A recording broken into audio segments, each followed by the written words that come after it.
Welcome once again to Impact Leadership Series, being powered by Segun Aina Foundation, SAF, and Opolo Global. It's a pleasure, it's a privilege that we have you on the call, and we are trusting that this experience will be a game changer for every one of us. Thank you once again for joining.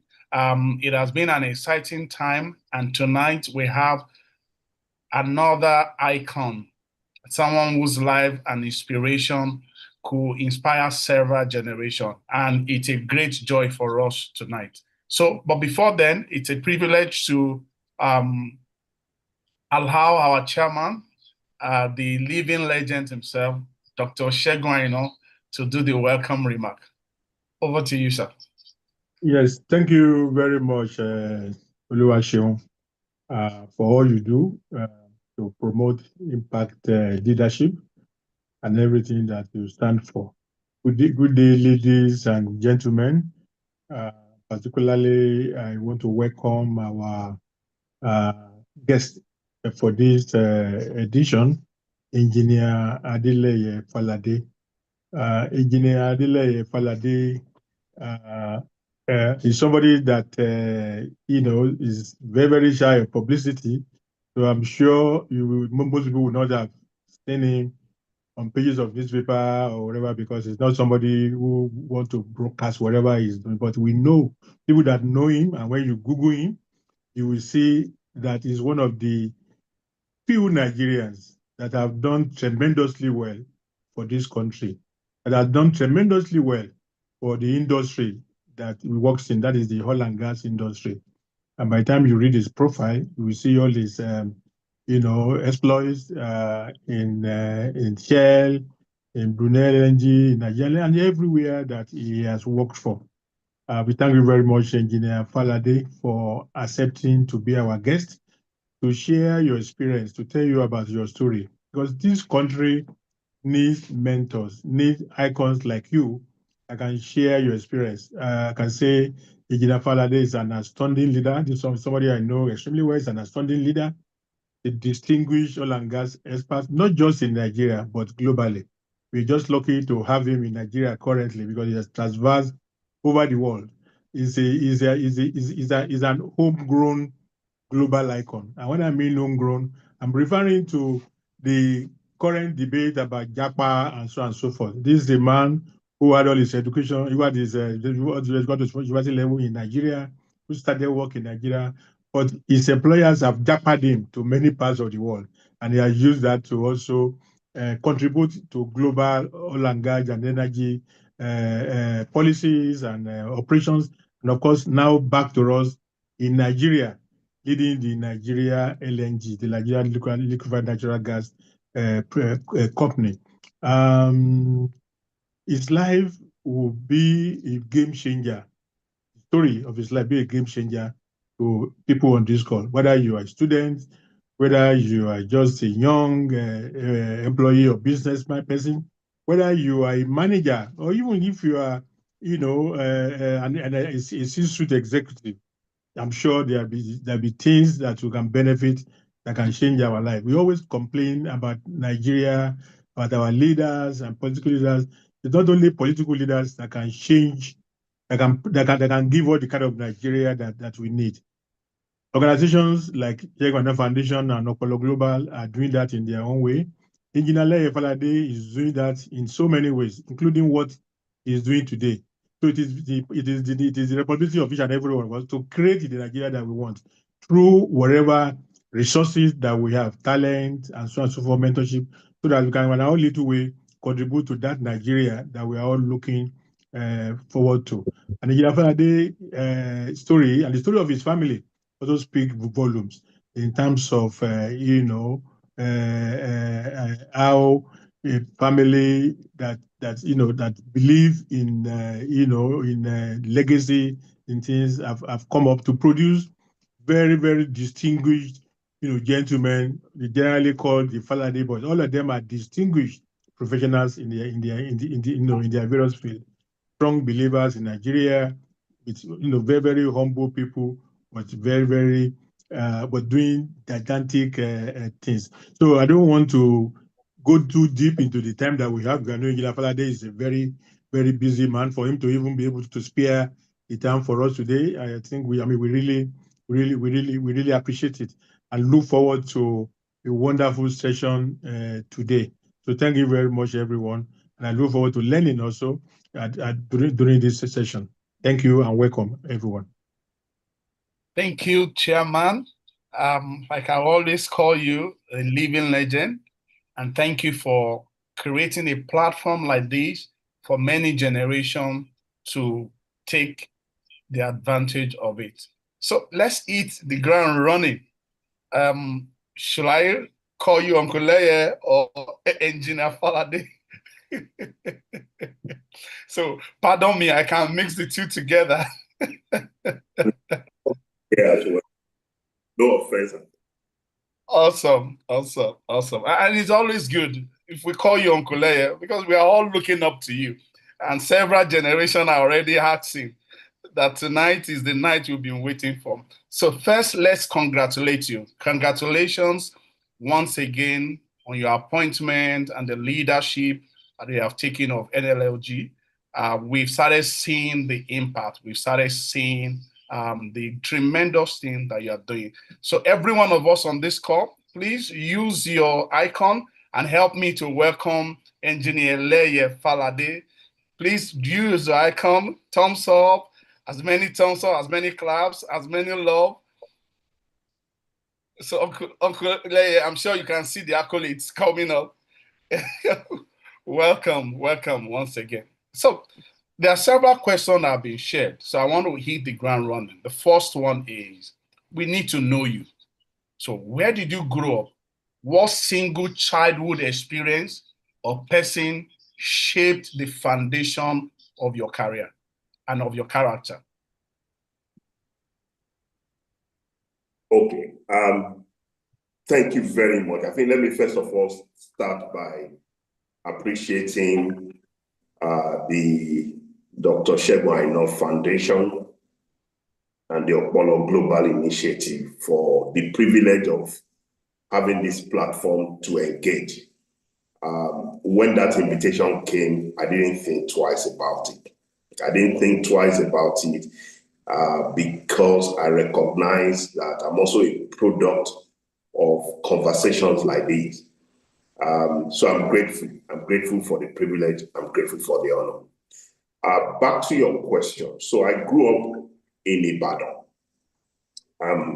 but I'm from Osun State, Ejigbo, particularly Ile Asalu in Okemoyo in Ejigbo. That's where I am from.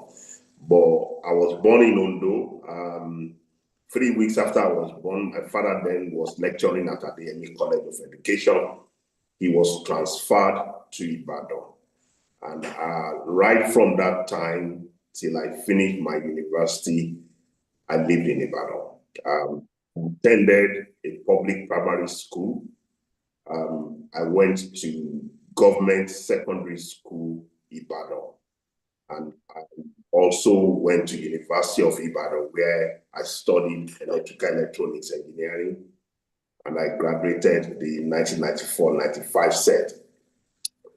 So it was in Ibadan. That's where I grew up. I left Ibadan when I finished my education and I had to proceed on my National Youth Service Corps scheme, which I did in Rivers State, Michelin, and immediately after that service year, I joined Shell. In about two and a half months' time, by God's grace, I would be 30 years having worked for Shell, started in Nigeria, and as the chairman had said, I have been privileged to have several assignments in Europe, in Asia, in Middle East, in Africa, a number of assignments. In between, I'll be brought back to Nigeria, and then I find myself going on another assignment again. And it has been a huge privilege. It's also been a lot for me because it helps to demystify the feeling that as Nigerians, we perhaps are deficient, but we are not. And maybe along the line, we'll get to speak more about that. So I grew up in Ibadan. My mother was a teacher. My father was a civil servant. Both of them are late. I was born into a family of 5 children, 4 boys, 1 girl. The girl is the last. We're proud of her, proud of each other. And I've been privileged to have experienced fantastic parenting by my parents before they left this world.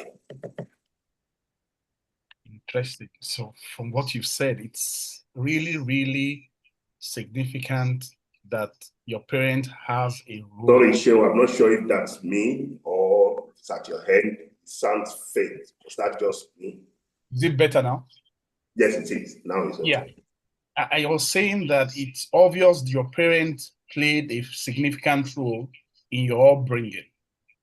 What is that particular experience beyond the teaching, the encouragement that shape your career and shape your person and your character? I think if I look back and I reflect, it's the value system that was inculcated in us. First was I had the privilege of watching and observing my parents, how they led, and also how. And that provision was not just for us as immediate family member. You will not describe us in terms of financial terms as a family that was rich. But in spite of all they had and what they didn't have, they were people that were extremely generous. My dad is the first of 19 children.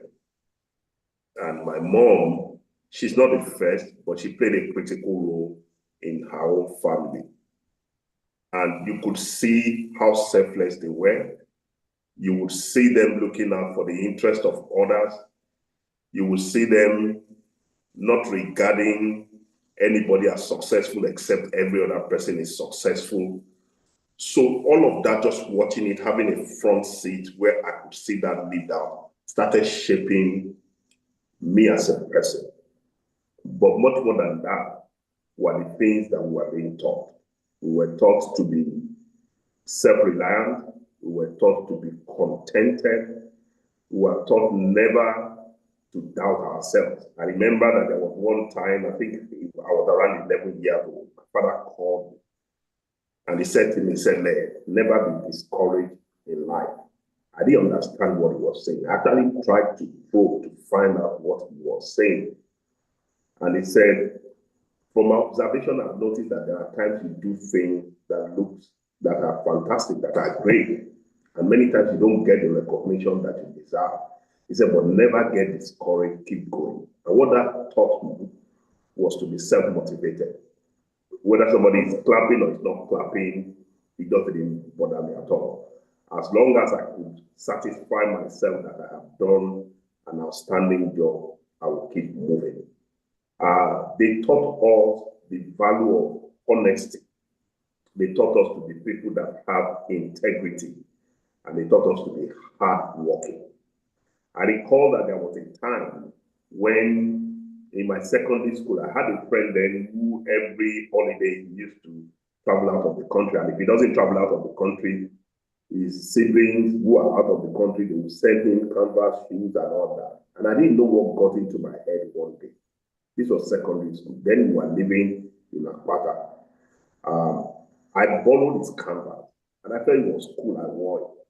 When I got home, my father saw it. He sent me out of the house and asked me to go and return that canvas. It was to that level that they made sure that whatever we had, we were contented with it. They took us to church. They ensured that we enrolled in a different age group within the church society.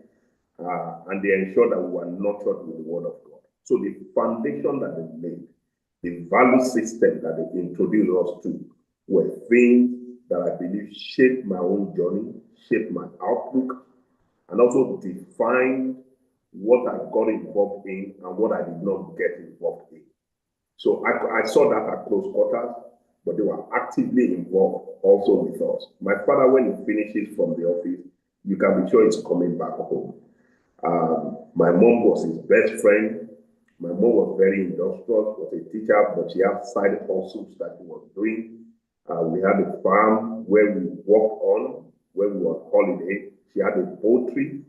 At that time, we used to do about 18 crates of eggs per day. We had goats and we had other things, very industrial, never looked up to what we didn't have, always contented with what God has been gracious enough to give to us. And so those are the foundations, but those are the value systems that helped me, that shaped me, and that defined me in my growing up. Awesome, awesome. Thank you so much for that. Quite insightful and very, very inspiring. I want to ask, this is 2-in-1 question. How have you been able to sustain those value systems? And the second is, have there been any time where those value systems were challenged, and how did you still sustain it? Yes, so you always get tested. I think the essence of your value system is to help you when you have conflict. And value systems, when you talk about your values, somebody defined values, said values are principles that you live by or you are ready to die for. They are principles. Let me press that a bit. So if I look at thermodynamics, the law of physics, it says to me that everything that goes up will come down because there is a law of gravity. It's resting on the principle of gravity. So if I throw a stone up in Nigeria, that stone will come down. If I do the same in Iran, it will come down. If I do it in America, in Europe, it will come down because they are principles that governs it. When it comes to values, they are not values that you do when it's convenient or when it's not convenient. You have made up your mind that when you get to a crossroad and when there are various options ahead of you and you are confused as to how to resolve the dilemma you have found yourself, this is where your value system kicks in. Because you then stand up and say, who am I? What do I stand for? And once you have that clearly defined and clearly laid out, it helps you to deal with dilemma. Now, the issue that you also need to accept, what you have to accept in all of that, is that the fact that you resolve it along the line of your value system does not mean that there won't be consequence.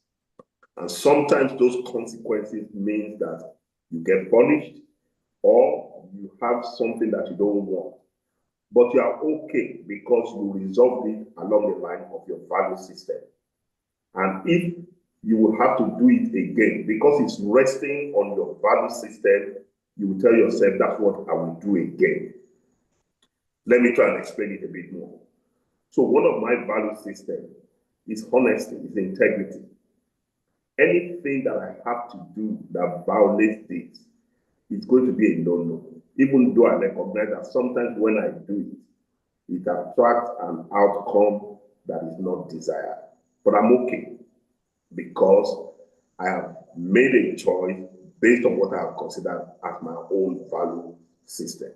So that's where the sustenance comes from. The sustenance comes from the fact that you have made peace with the fact that I will be honest, I'll be a man of integrity, I will work hard.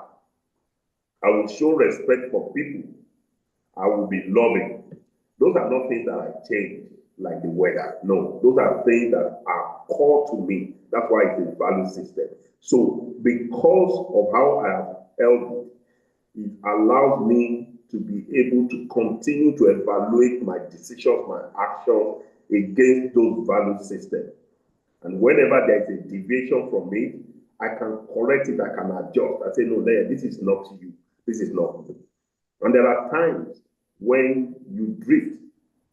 You don't know sometimes when you are drifting. Sometimes pressure makes you to drift. Sometimes circumstances around you cause you to drift. But one of the things that helps you in those moments are the people that you have surrounded yourself with. So you also want to surround yourself with people who share your value system. So, are you still with me? Very well, sir. Just taking down the notes. So you want to make sure that the people that you roam with, the people that you are together, they are people who share your value system, because they are part of those that enable you to sustain and keep your head straight. They are the ones that will notice it when you are drifting. They are the one that sees your blind spot that you don't see. They are the one that will call and say, hey, something has shifted about you. You have changed. And you might not realize it. Woe betide any man who does not have such people in his or her life. So you commit to a value system, but you put safeguards around it by constantly checking what you are doing against your value system, but make sure that you have friends who can tell you when you are drifting, that you are deviating. They're a blessing that you have in your life. So amazing, amazing. Honestly, tonight is loaded. I want to ask, do you think the value system that sustain people like you is still very relevant in this age, where you have seen a lot that have happened of recent, and you have seen some generations that have emerged, that their value system is not in line with what has sustained you? Do you think something has gone wrong? And if anything has gone wrong, what do you think went wrong? So obviously a lot has gone wrong. And the value system that we ascribe to today, and I'm not the only person that is on this journey. I know many others who are on this journey. We speak to ourselves, we encourage ourselves. That value system did not start with our generation. I saw it in my parents' generation. I remember when my dad was working civil servant then, he was the divisional educational officer in Shaki around the time that the war happened. And I recall the story then. At that time, they didn't have banks. So the money of the ministry were being held with the divisional educational officers. And I recall how he brought the money, large amount of money, to the secretariat in Oyo State. And people were shocked. They said, Mr. Falade, you're so close to the border, you didn't cross the border and just disappear with this amount of money. So what I'm describing is not something that we created in this generation. Generation before us had it. But I also recognize that progressively we're losing it. Progressively we're losing it. Before, if anybody tells you I'm a Christian, it carries a lot of weight. Today people say it and you take it with a pinch of salt. Because everything that you know that surrounds that in terms of integrity, personality, you're not seeing it again. You see a dissonance between what people profess and where they live. So I see that is already shifting. And if there's a concern that I have is to ensure that we don't get to the point where it's more or less like a banana jungle. And where to the point that anything goes. And where we are no longer regulated by sound principle and by value system. This is where corruption kicks in. This is where we have distortion all around us. If there's any concern I have, that's my biggest concern. I'm concerned that even among the religious houses, we're no longer having voices that are speaking up and saying truth as they should say. I'm concerned that what drives us and motivates us today, in our days, in our time, is more about the end, and we're no longer bothered about the means. The means is what gets us to the end. And people say the means doesn't matter, the end justifies the means. But the value system that will be preserved is one that is not just interested in the end, but is particular about the means. If the means by which I achieve that end is not the right means, then there's no respect for that end. When we get to that point, we are recovering back the values that will enable nation, institutions, organizations, families, and individuals to be able to stand. My greatest concern is that we're seeing less and less example of this. And we're seeing more and more example of people who are just ready to succumb to the least pressure. It's not today. It has always been. But progressively, you're seeing that those systems, those values, those foundations, they are being eroded. And I think every one of us, we have a role and a responsibility to uphold it. We want to run away from consequences that are not pleasant, and I get it, but it can't be at the expense of us losing what is foundational and core for nation building and also for development of a nation. Thank you so much. I think there is a part that says in the Holy Book, if the foundation is destroyed, what can the righteous do? And I believe that's one of the reasons why the Impact Leadership Series, being powered by Dr. Segun Aina Foundation and Okpolo, is being set up so that the gap that we have seen being widened by those who are looking at the end rather than the means can realize that the means matters a lot in the end. Thank you so much for those insightful experience and impact. My next question is, I had, and we've read it several times, that failure is an element in success. Tell us one of those experiences of yours that you had a setback and how you were able to move from those setbacks to become more successful. No, thank you very much, Sheil. I think it's a matter of perspective. We're in the journey of becoming. And when you get on that journey, there are many things that you pay attention to. But after a while, you stop trying to get into the zone of, I want to prove a point. And you get more into the zone of, I want to be myself. The zone of proving and the zone of being. But at the beginning, we want to prove. And when we are proving, failure will respond to it in a way that is different from when we are being.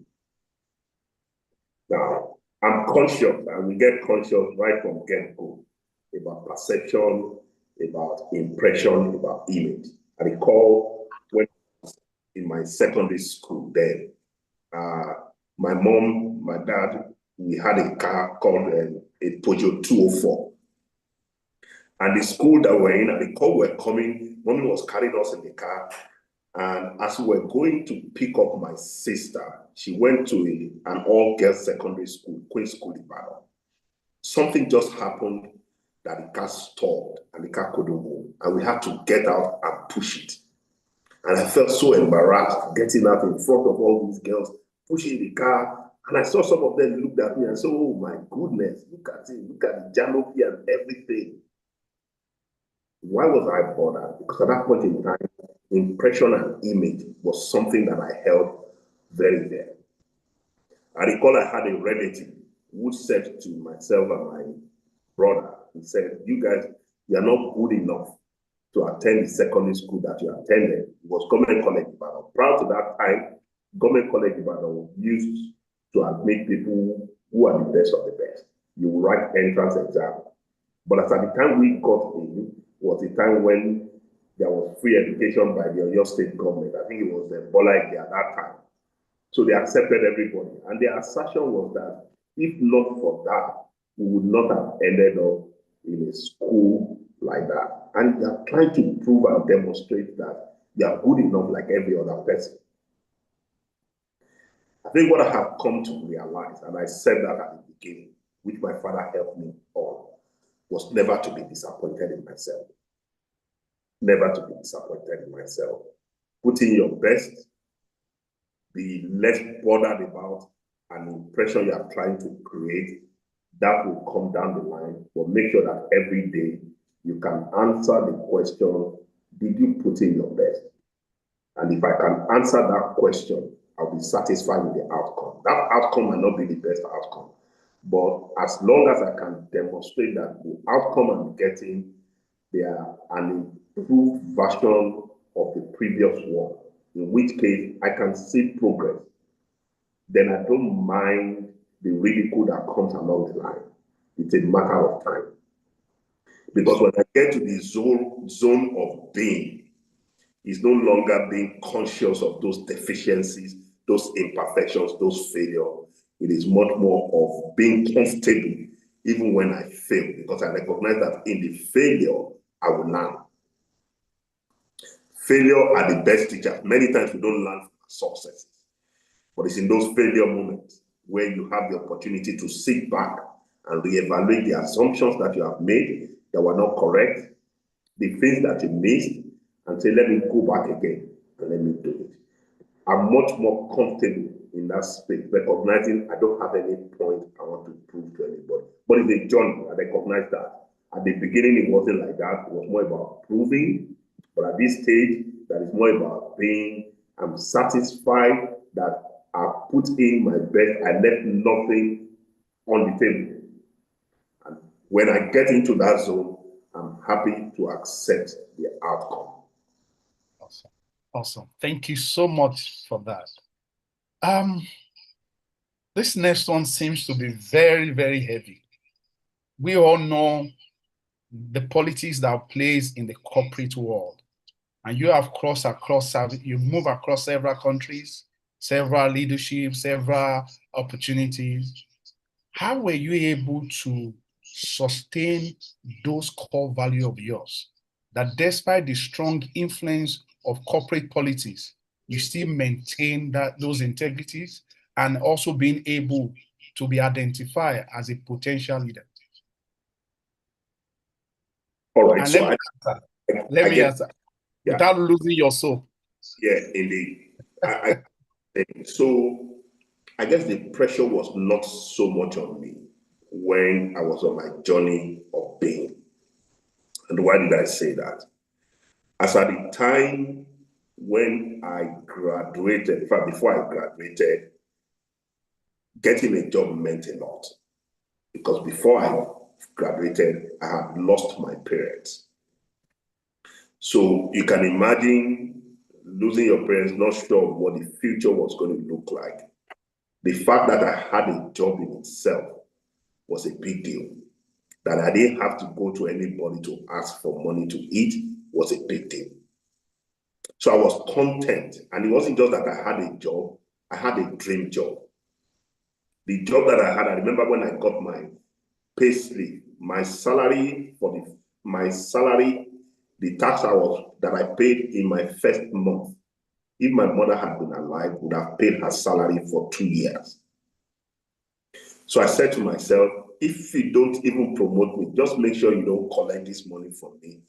I didn't have that pressure. I didn't have the pressure.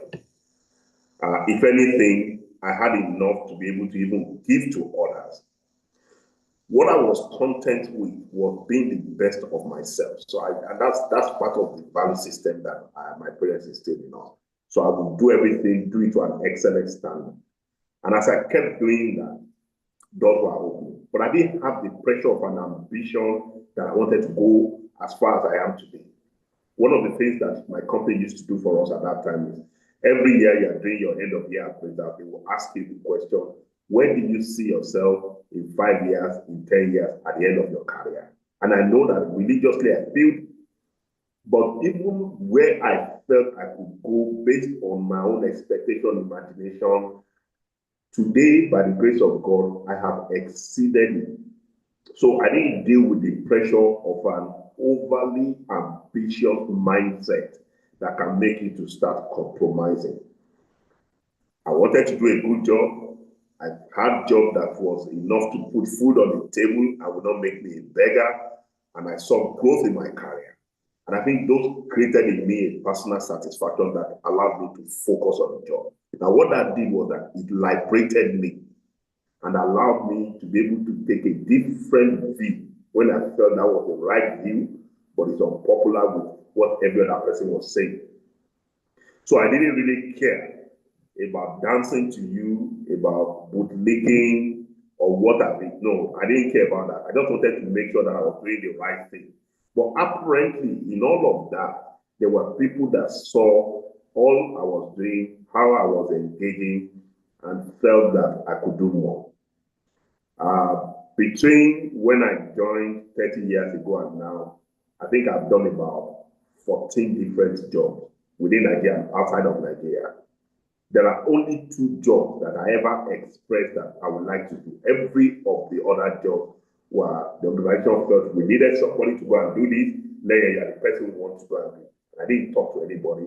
There was nobody like a godfather, nobody. The only godfather that I can point to is God that is in heaven.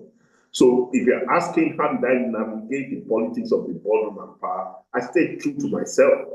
And I keep saying to myself, this might be my last job. Every job that I've done in the last 12 years, I've approached it as if it's going to be my last job.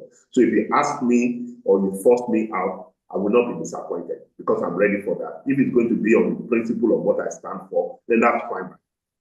So try and you recognize, I try and watch where is the body language of those that are in leadership. No, that's not me. And they have come to recognize that they can expect that from me. I recall I was in Netherlands. This was between 2008 and 2010. And I was in the office of the global discipline head for my function. And there was an issue about Nigeria. And he was telling me, oh, this and that. So I said to him, well, this is what I think. So he then called me and closed the door and said, hey, this is what your global discipline head in Nigeria said. He said, but what do you think? And I said, well, if that's what my global discipline head have said, then go with it. He said, no, I want you to just tell me what you think. And after I finished saying what I said, the man closed the door and I said to him, well, I'm going to go back to Nigeria. He closed the door and said, who told you you are going back to Nigeria? I said, I don't see you go back to Nigeria. I don't know what he saw at that time, but those are the things that have defined my movement and my progression. And I also recognize that there have been moments I have said things, taken positions that people were really upset at. I mean, I felt bad about it, but I encouraged myself and I kept going. So be very firm on where you are going. Be very firm on your identity of who you are. Stay true to it. You will have less conflict to deal with within yourself. And you need that for you to be able to move and progress in your career. Awesome, awesome. Thank you so much. I think you've actually answered my next question, because I was about asking, what would be your advice to young leaders who are being surrounded with position of great responsibility and at the same time being surrounded by competing interests, including hidden agendas? How will you advise young leaders like that? Be very clear in your mind what you define as success. Be very clear in your mind what you will do and what you will not do. But stay professional. Stay professional. Stay humble as well, because you don't know everything. There are things that I have learned just because I was challenged. People challenge my point of view. I can be very strong when I take a position, but you also need to create room for people to be able to speak up, because you don't know everything, you don't see everything. You actually benefit from what others say. So as a young person, don't brush off, don't discard, be clear in your mind. And when you see arguments and positions that are logical and are sensible, be humble enough to embrace them. Sometimes you don't have full clarity, and there are times that it's okay to say, let's try what you are thinking about. Let's try your position. Not because it's a reckless position, but okay, you could go right, you could go left. You've de-risked it, you've looked at what could be the consequence of going right, going left. All right, let's try. Show some humility as well as you go ahead. But be very clear that there is a boundary that surrounds your activities, your decisions, and anything that goes outside of those boundaries, you have to say, sorry, I'm not able to sign on to this. And you must define that boundary for yourself. You must define it. Businesses are looking for people who are trustworthy. They are looking for people who are dependable. They are looking for people that, even though they might not like what they will say to them, but they can trust them that when the chips are down, those people, they have a high sense of responsibility and accountability to do what needs to be done. We're looking for those people. Organizations are looking for those people. They are looking for people that you don't have to look over their shoulder for things to get done. They are looking for those people. So make yourself a dependable person. Let people be very clear when it comes to you, what they can bring to you and what they cannot bring to you. I know many things that people will not attempt to bring to my team because of the stance, the position that I've taken. And that's fine. I know many things that people will tell me, oh, we've made progress, we're doing this, we're doing that, and they take you out of the equation. That's fine as well. But be very clear what that boundary is and give yourself freedom within that boundary to be yourself, to grow in that. And if your growth is such that it makes you to cross the boundary that you should not cross, then tell yourself, no, you need to come back. The essence of the boundary is to keep us safe. Awesome. Thank you so much for that. The last time I was with you, when I left, I said to myself, this is one of the most powerful person in Nigeria, being the head of affairs for NLLG. I want to ask, what will success means to you, being the one that is managing one of the most critical aspects of Nigerian economy, beyond the figure, beyond the profit? So success for me would mean that I run a company or I run a business that is successful today, but continues to be successful into the future. I run a business that the success that it has today does not undermine the ability of it to be successful in the future. Because there are choices you can make on the short term that will make it look like you are making progress, but on the long term, it's not sustainable. So I want to run an organization that is efficient, that is reliable, that is dependent, and that maximizes value. If I take that as a mission, then it means that I'm ready to interrogate every aspect of my processes, every aspect of my organizational resources, whether it's financial, whether it's people, and I must see all of them singing to the tune of, will I succeed today, and will it give me the right to grow into the future? Many of us tend to take very silo functional view of what we do. So I'm an engineer, I've done a brilliant engineering job, or I'm an accountant, I've safeguarded every cent. But is that enabling me to take advantage of the opportunities today? And will it stifle the ability of this organization to go into the future? Where is the balance? Do I understand how this business makes money? Do I understand the element that goes into the revenue and the cost? Do I understand all the dynamics around it today, in the midterm, long term, and how it shapes the future? Do I understand how competitors are carrying out work? Do I see the place of technology? Can I leverage innovation to enable me to be able to go? So you move from just saying, I did a perfect job, to, am I achieving an outcome that allows the business to grow?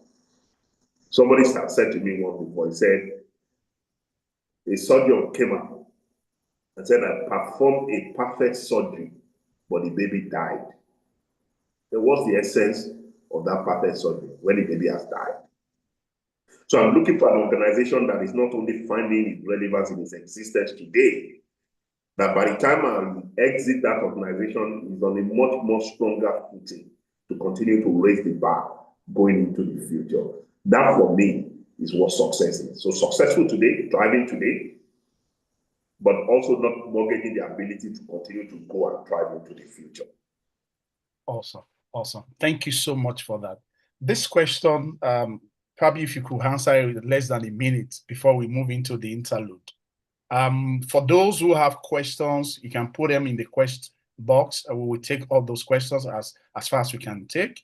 And of course, just to let you know that there will be a survey at the end of it, so that you can also give us your feedback. So, Uncle Leye,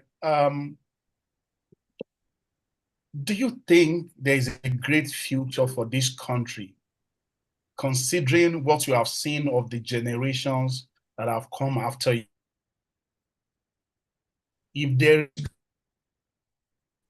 what step do you think we need to take?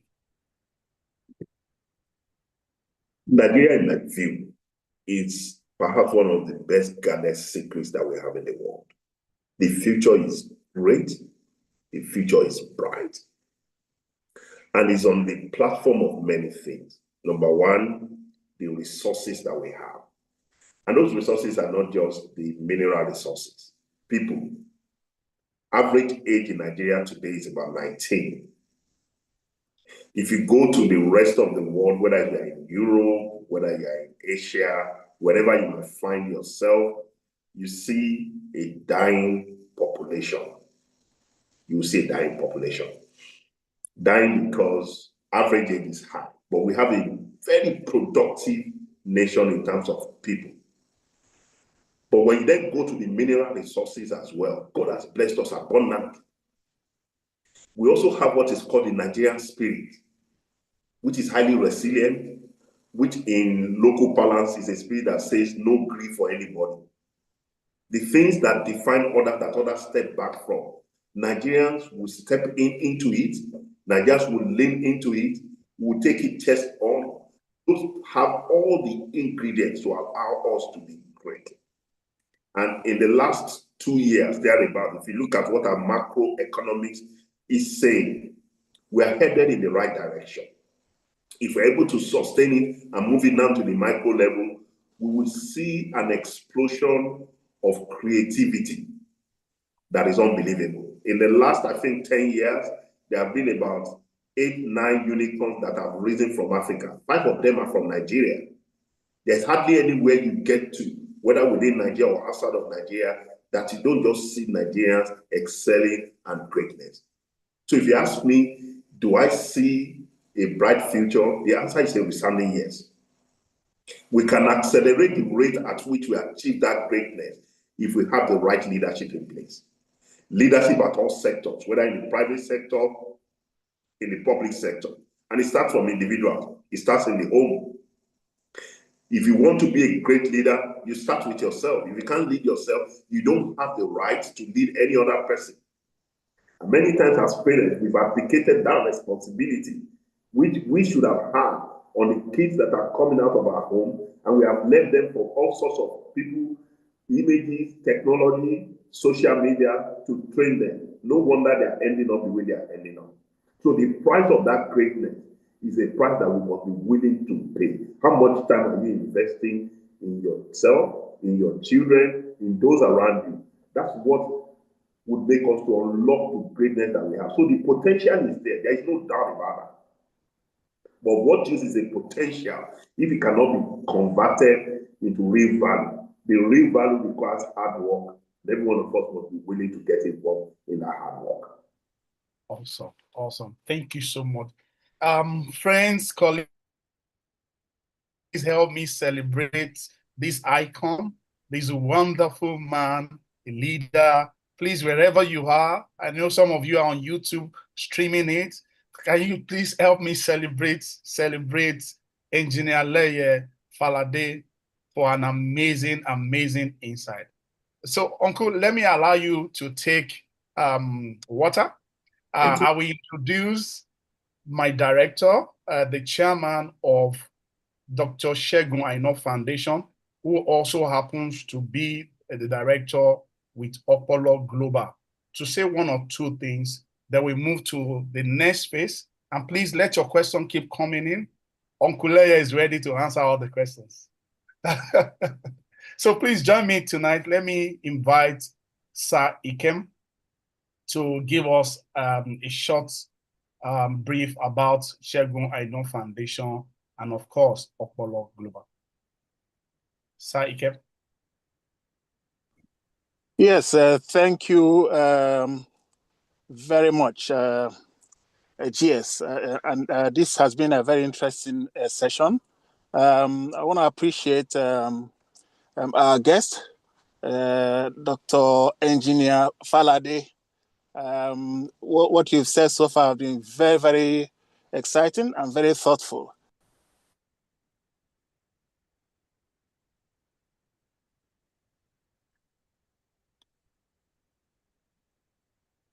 Can you hear me, sir? Interesting. So I think it's coming back up. There are some questions that people have posted. I'm going to ask you those questions. Before then, let me also mention to everyone watching us anywhere in the world. Segun Aina Foundation is founded by Dr. Segun Aina, a living legend who has created a platform like this to impact several people. The Opolo Global has been a platform where thousands across Nigeria have been impacted, especially in the aspect of digital skill. Today, Opolo is the only one that has the largest university hub in Nigeria, or probably we say in sub-Saharan Africa.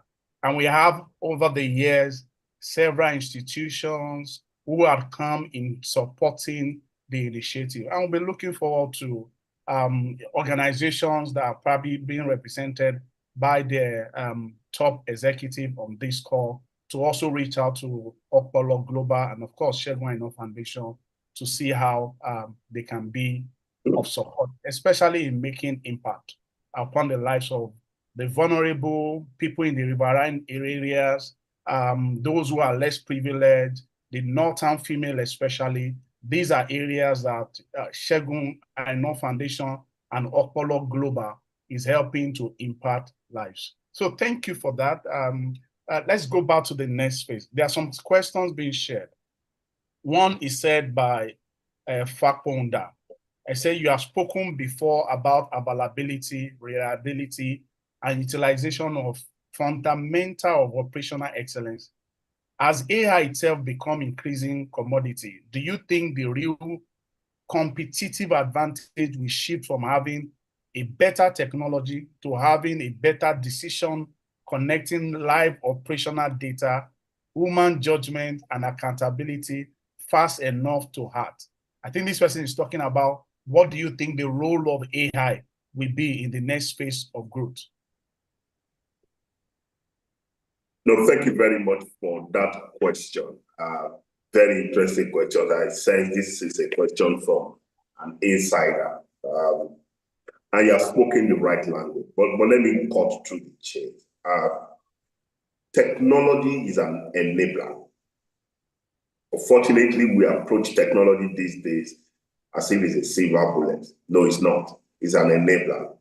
It's a tool that allows me to process faster than I would have without it.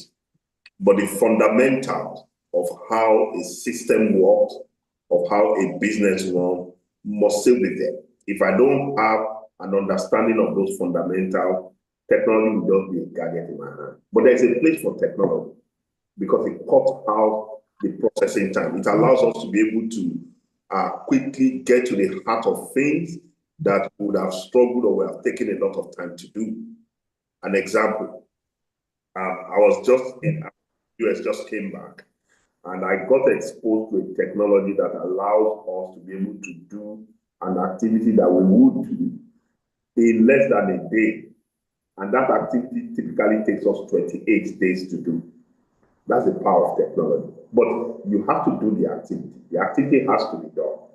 So technology will not get up and help you figure out, will you do it or will you not do it? No. It's an enabler. Now, when it comes to operational excellence, it falls in the realm of exploit. If you're looking at business, you are saying, there are two broad dimensions that those that are in the consulting world talk about. You're either exploring or you are exploiting. Exploiting, I need to exploit and sweat my existing asset, my existing business to make the best out of it. Because when I do it better, then I earn the license to grow. If I don't do it well, and there are others that can do it better than I do, then I don't have the right to demand for capital allocation for growth because I've not demonstrated that I'm the most efficient utilizer of resources. So that's in the exploit phase, and operational excellence is big there. But you also want to grow. So you're looking at what else and how will growth be defined in my business context. Is it an increase in capacity? Is it capturing a new market? What is it? So I do both of them. I'm being very efficient in how I'm running my business of today, which at the heart of it is operational excellence. And I understand the dynamics of the business that allows me to speak to that. But at the same time, I'm looking for growth opportunities. If I'm in this market, can I move to this market? And is there any congress across the different markets that allows me to be able to utilize what I need to do to gain competitive advantage? So yes, utilization, reliability, availability, they play hard at the heart of operational excellence, which itself is at the heart of the exploit, but that must be combined with the explore as well to capture new market, to grow capacity. Thank you so much for that response. There's a question here. Let me rephrase it. The person said, thank you for making yourself available in imparting generations unknown to you.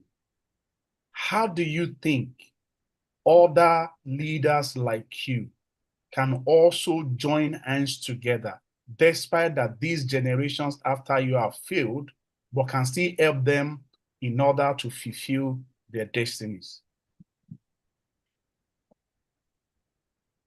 Okay, so thank you. Fantastic question. I don't consider a generation has failed. In fact, if you say a generation has failed, the problem might not be that generation. We perhaps need to go back to the generation before that generation and ask questions around how did you prepare this generation to the extent that they are stalling in where they should be thriving. And the generation that you consider that it has failed is also a generation that is struggling. It's a generation that is trying to find identity. It's a generation that is looking for how they will chart their way through the so many uncertainties that is around. It's a generation that is looking for light in the darkness in which it exists. Sometimes the help of that generation comes from outside of that generation. I think it's important to be able to make that point. But having said that, how do you think other leaders like you can join hands together? He's not being quiet. He's talking about it. Every light that is lit leads to a bigger light. I have been encouraged when I see people do what you have asked me to do today, because I see it as so impactful. I say, yeah, there is a lot of truth. I wish somebody sat me down and shared with me these things that I'm hearing now. And then I say to myself, if I have to speak to a younger version of myself, what will I say to that person? The things that I have learned, the mistakes that I have made, how do I ensure that people that are coming behind, they have an opportunity to learn from my mistakes and they are able to avoid it so that they can accelerate their journey? Because the prayer of every parent, every reasonable parent, is that the generations coming behind should be greater than themselves. If that is my prayer, then I have to set you on a good footing. When my father went to school, he took a loan to go to school. I didn't take a loan to go to school because he worked to pay his loan, but he also worked to be able to pay for my education. And by God's grace, I will do the same thing for my own children. But I then want to also make sure that I follow in the footsteps of people like Dr. Segun Aina, who have set up foundation that is helping others to also be able to have access to privileges that they otherwise have not been able to have access to. The more of those ones that we see, the more we are encouraged, the more we are inspired, and the more we multiply.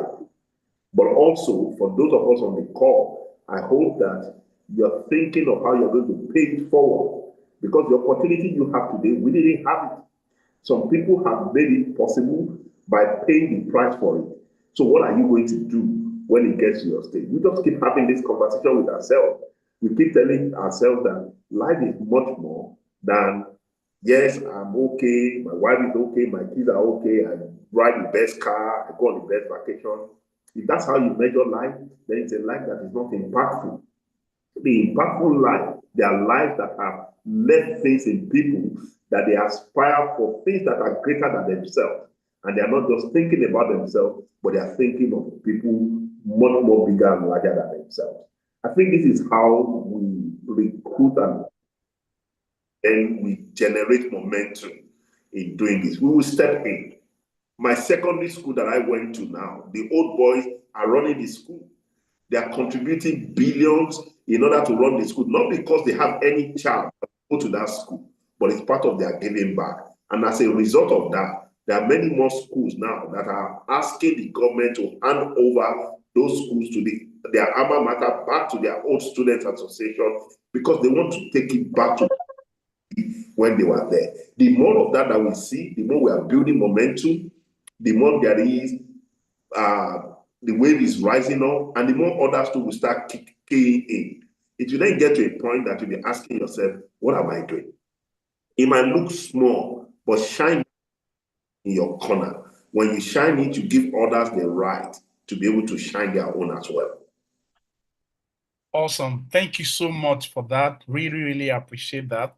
There are other questions being asked, but I know because our time is fast spent, so I will limit it to some other questions that we can quickly answer. And I'm trying to soften it now. How do you lighten up yourself? What are those things that you do outside the normal working hour? What's your favorite sport or your favorite hobby? You're going somewhere else now. So growing up, I did practically everything. I think the only thing that I didn't do in terms of sport was swimming. And you can understand that for those of us that came from the Southwest, water is not our forte.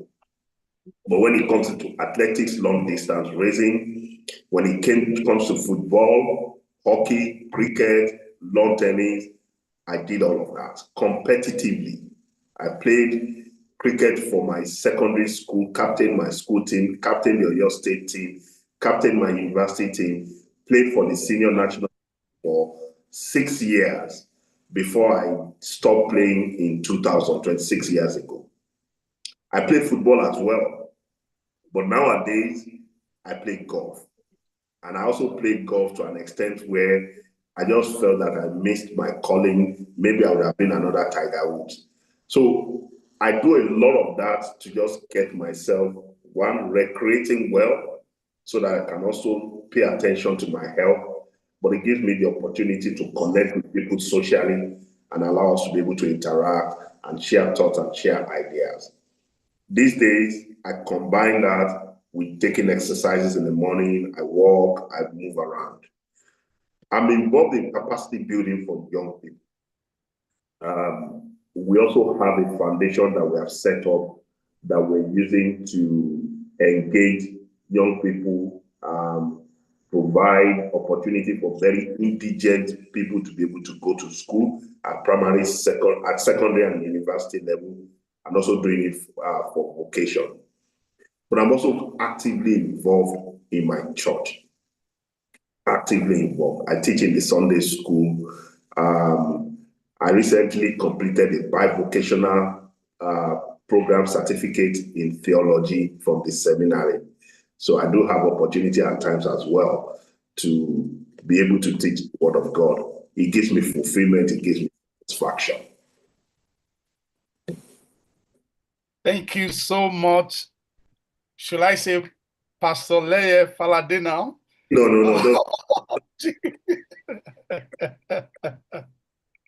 Wow, what an amazing night. It has been quite interesting, and we are very grateful for the opportunity that you are availing us, especially to make this impact upon our life.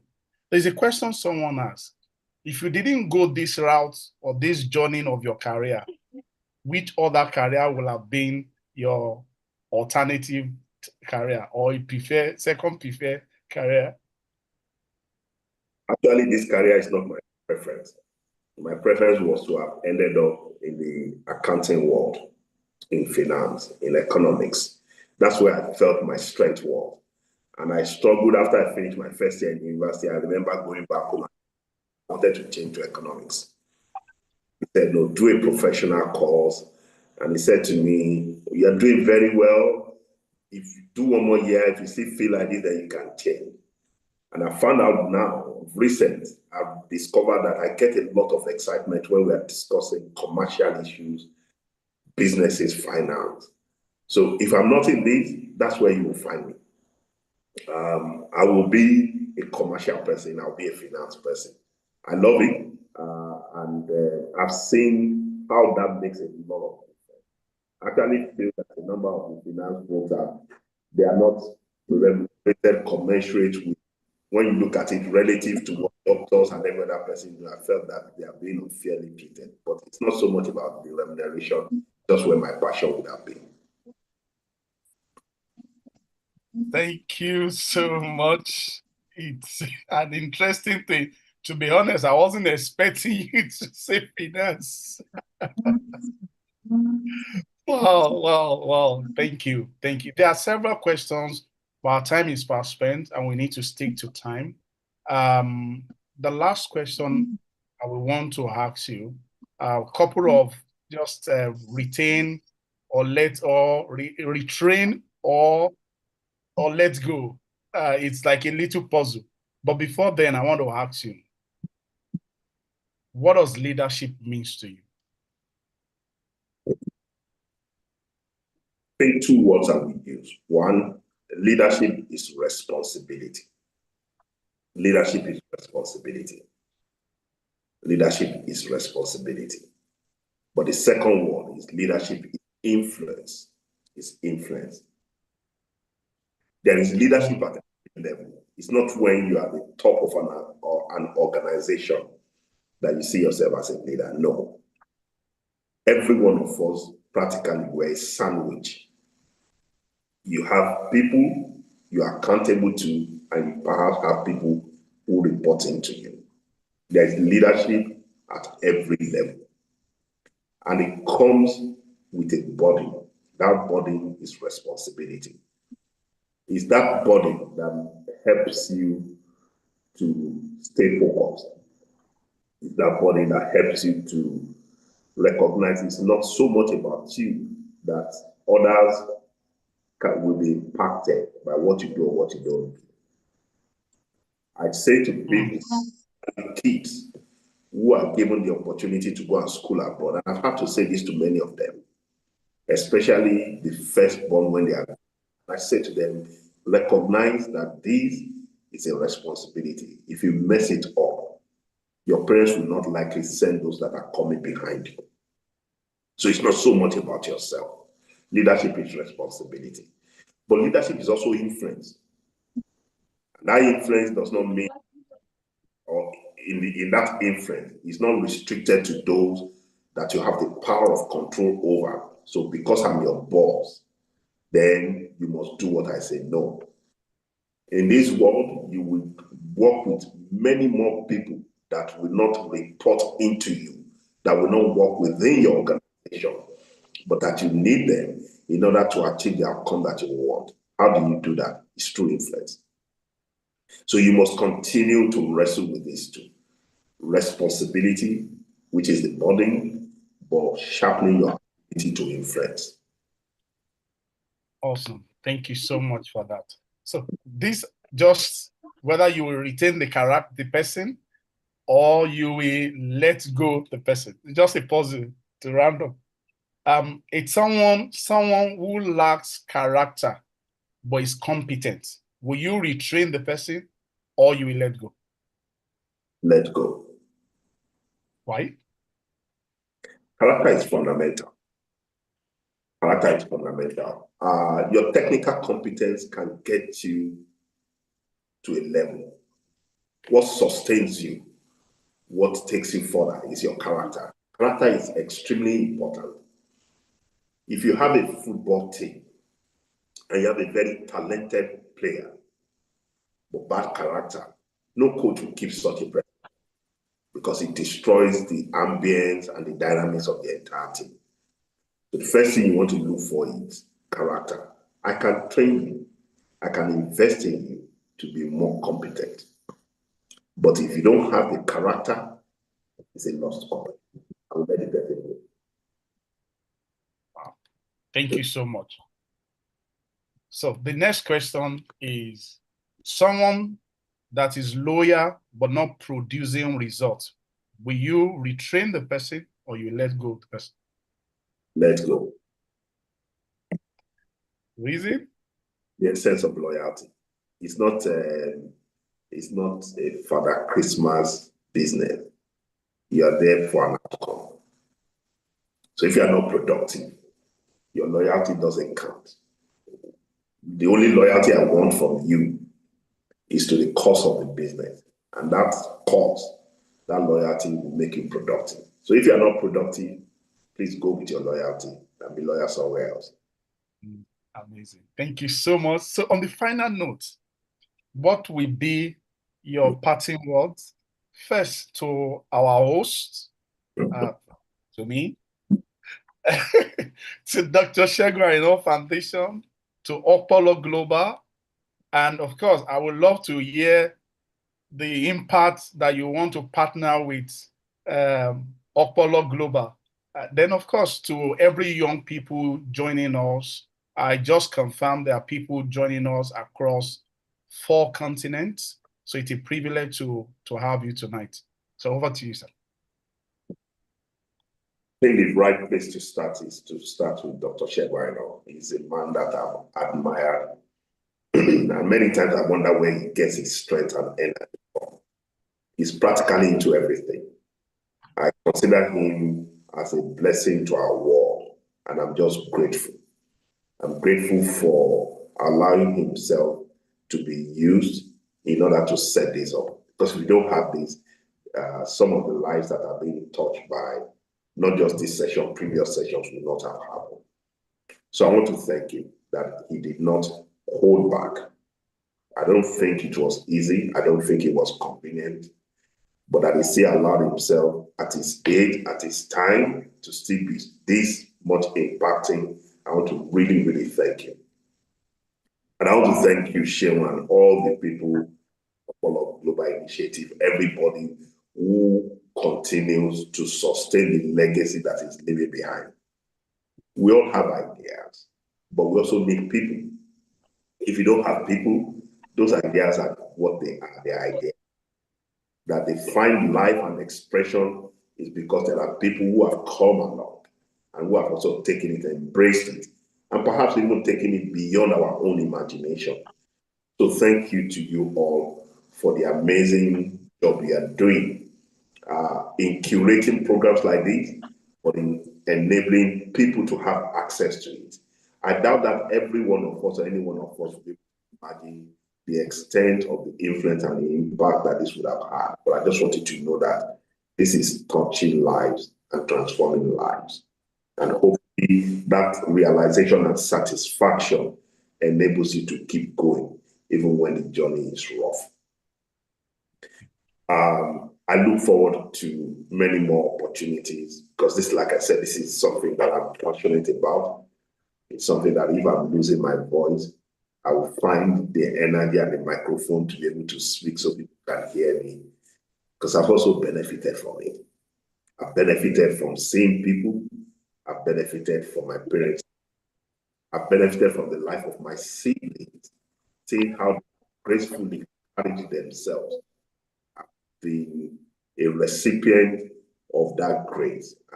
I'm more than no cost to continue to be part of the advocate for what you are doing. Personally, area of influence, as long as it doesn't go outside of my circle that I have defined, be rest assured I'm on board. Thank you so much, sir. Let me allow Dr. Segun Aina, our living legend, to also show the appreciation on behalf of both platform, Segun Aina Foundation and Okpolo. So ladies and gentlemen, please join me in welcoming our chief host, Dr. Segun Aina. Yes, sorry, can you hear me now? Yes, can you hear me? Yes, sir. Yes, I will take that vote of thanks on behalf of Dr. Segun Aina.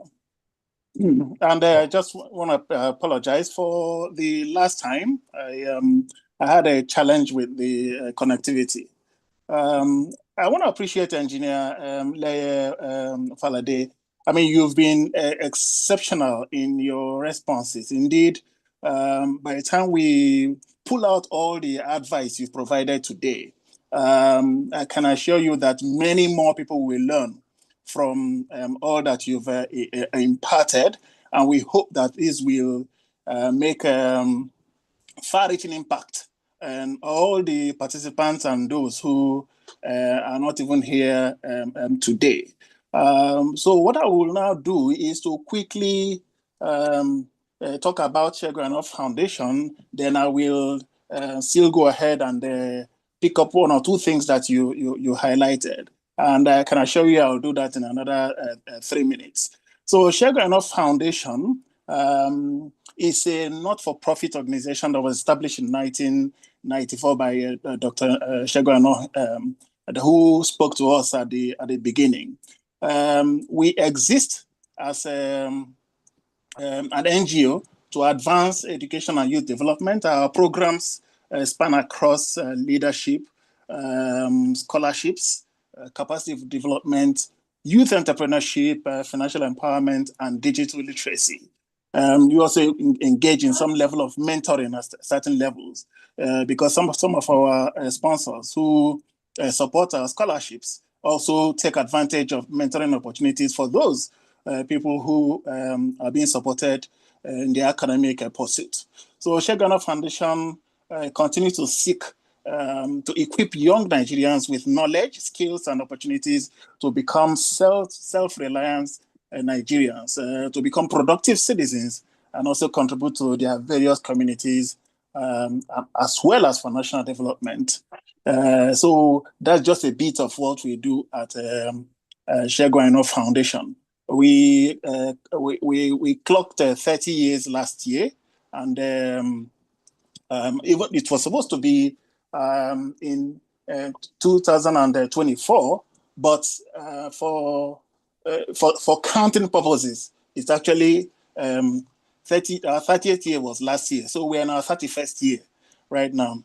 So now I am a chair of the board of trustees for Shegun Enough Foundation, and I also wear the cap as director of Okpolo Global Innovation Limited. So I might as well just talk a little about Okpolo Global Innovation Limited. So we are an innovation ecosystem company. We are largely focused on nurturing talent, innovation, and entrepreneurship. We operate as innovation enablers, incubators, and enterprise accelerators. And we try to connect education, research, technology, industry, and enterprise under what we call the quadruple helix model for innovation and development. So this actually brings together the 4 key sectors to generate ideas, solve problems, and also create economic and social value. The work we do supports young innovators and entrepreneurs through our various innovation hubs that we presently have at 7 universities in Nigeria, and that number is growing nationwide. We also have a few across some rural centers, especially in the Southwest for now. We also provide services in capacity development, research commercialization, partnerships, and other platforms designed to transform ideas and deliver practical solutions for enterprises and also for national economic value enhancement. I just want to pick on 1 or 2 things you highlighted, which I think a number of people should learn from. That in the face of the humble beginnings that you, Engineer Falade, had, you were born into that humble beginnings. But there's something that intentionality does, especially for parents who comes home straight from work. It has a way of transferring a sense of care and nurturing in the children, and subsequently provide the foundation for the right kind of values that will end up serving as guardrails for acceptable conduct for the good of society. Some of these things might appear to be little things, but it is those little things that create structure in the mind of young people. So the takeaway for us today is to ensure that we should model consistent patterns that are good. Because from your children, believe me, they watch you every day.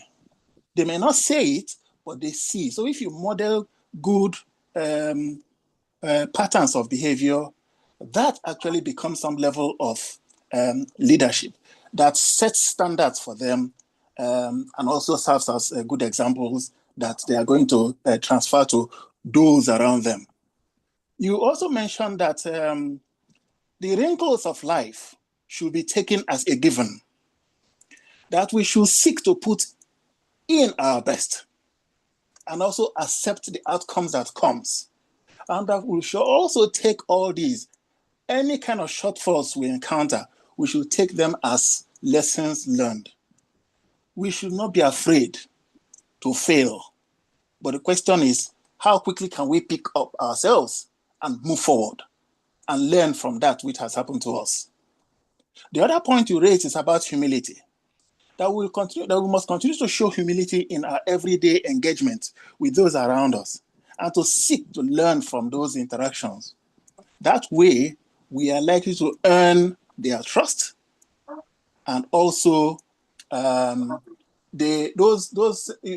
transfers some level of freedom in them to continue to express themselves more, such that at the end of the day, the results of this interaction will be multiplied. So I hope that we are able to take away some of those lessons today. And once more, I just want to appreciate you, Engineer Falade. I am hopeful that this interaction will also open many more doors between yourself, Shegun Ainoh Foundation, and Okpolo Global Innovation Limited. Thank you very, very much. On behalf of those who are here today, and those who are even going to hear you, who will begin to post all these ideas and all these suggestions, all these lessons that you shared with us today, I'm sure they will continue to pray for you because they will learn a lot. So thank you, really appreciate this. And for all of us here, I just want to say, please, thank you for staying with us up till this time. I'm sure it's time that is well spent. Thank you. Thank you so much, Sir Ikem. It's a privilege, it's an honor, and it has been an amazing night. And we can't say nothing less other than to say thank you once again to Engineer Leye Falade. A survey link will be posted on the group, on the chat. So we want you to please click it and give us your feedback. Our admin is going to post that shortly, so you can do that. Why they do that? Okay, they've done that already, so you can see it. They've been posted. So please help us to fill it.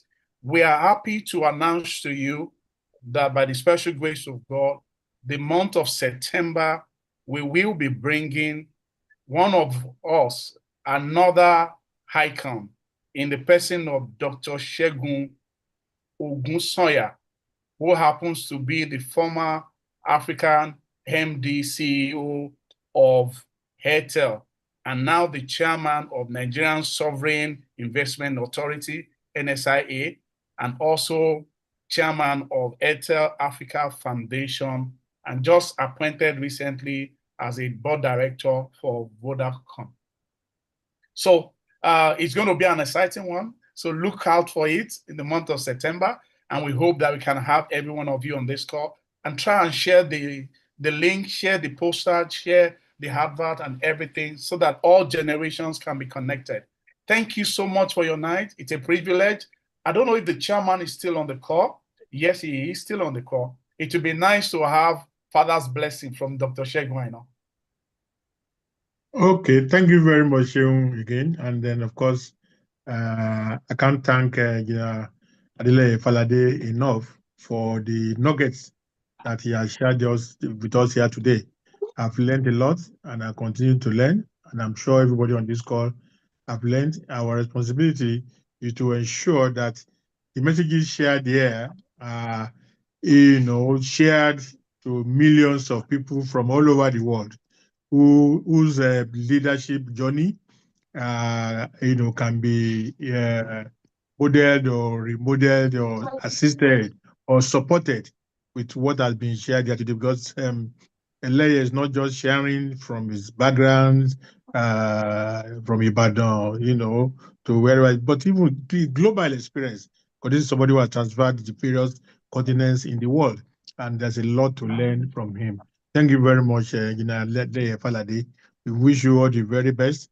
God will continue to be with you and all yours, and we look forward to having you on, similar inspiration and leadership empowerment programs that can shape the lives of thousands and millions of people, both young and old. Thank you very much.